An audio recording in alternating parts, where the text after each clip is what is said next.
பக்தர்களோட பக்தியை சோதிச்சு பார்க்க நினச்சா இறுதியில் தோல்வி தாங்க கிடைக்கும். அதே மாதிரி ஒரு பக்தரோட பக்தியை சோதிச்சு பார்க்க நினச்ச துர்வாச முனிவருக்கும் இறுதியில் கிடைச்சது தோல்வி தாங்க. கடைசியில் அந்த பக்தர்கிட்டயே அவர் மன்னிப்பு கேட்டாராம்.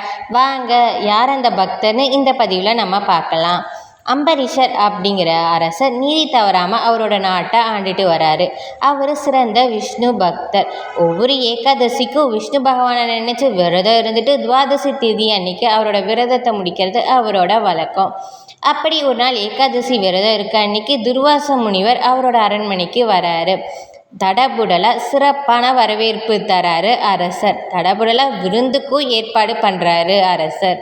விருந்து உண்ண துர்வாச முனிவரை அவர் அழைக்கும் போது துர்வாச முனிவர் என்னங்கிறாருன்னா, நான் ஆற்றுக்கு போய் குளிச்சுட்டு வந்து சாப்பிட்டுக்கிறேன்னு ஆற்றுக்கு குளிக்க போகிறாரு துர்வாச முனிவர். நீண்ட நேரம் ஆயும் துர்வாச முனிவர் அரண்மனைக்கு திரும்பி வரல. ஏகாதசி திதியும் முடிஞ்சு துவாதசியும் ஆரம்பிச்சிடுச்சு. அரசர் விரதத்தை முடிக்கிற நேரமும் வந்துடுச்சு. அதனால் அரசர் தன்னோட விரதத்தை முடிச்சுட்டு துர்வாச முனிவருக்காக காத்துக்கிட்டு இருக்காரு. திரும்பி வந்த துர்வாச முனிவருக்கு ரொம்ப கோபம் வந்துடுது. அரசர் தான் இல்லாமே ஏகாதசி விரதத்தை முடிச்சிட்டாரா?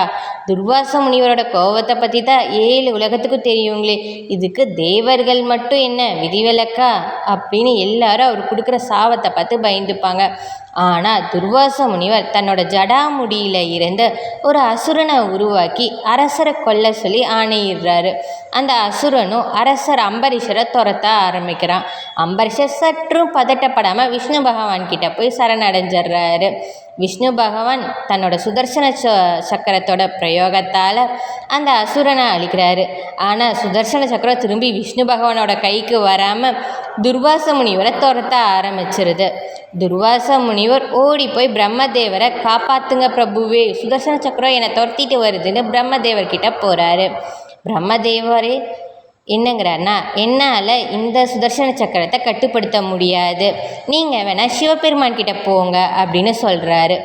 உடனே துர்வாச முனிவர் சிவபெருமானை நோக்கி ஓட்டம் போட ஆரம்பிக்கிறாரு. ஓடி போய் சிவபெருமானே என்னை காப்பாற்றுங்க, சுதர்சன சக்கரம் என்னை துரத்திட்டு வருது அப்படின்னு சொல்கிறாரு.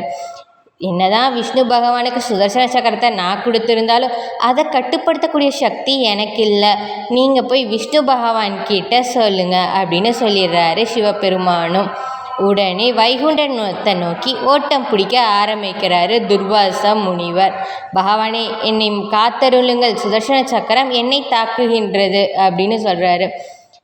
துர்வாச முனிவரே, பக்தர்களுக்கு தொல்லை கொடுக்கறதும் பாவம்தான், நீங்கள் என்னோட பக்தனை தொல்லை கொடுத்தீங்க, அதனால தான் சுதர்சன சக்கரம் உங்களை தாக்க வருது. நீங்கள் அம்பரீஷர்கிட்ட மன்னிப்பு கேளுங்க, அம்பரீஷர் மன்னிச்சா சுதர்சன சக்கரம் என் கைக்கு திரும்ப வந்துட போகுது அப்படின்னு சொல்கிறாரு விஷ்ணு. தன் தவறை புரிஞ்சுக்கிட்டாரு துர்வாச முனிவர். அம்பரீஷர்கிட்ட மன்னிப்பும் கேட்குறாரு. அம்பரீஷர் அவரை மன்னித்ததால் சுதர்சன சக்கரம் அவரோட கைக்கு விஷ்ணு பகவானோட கைக்கு போகுது.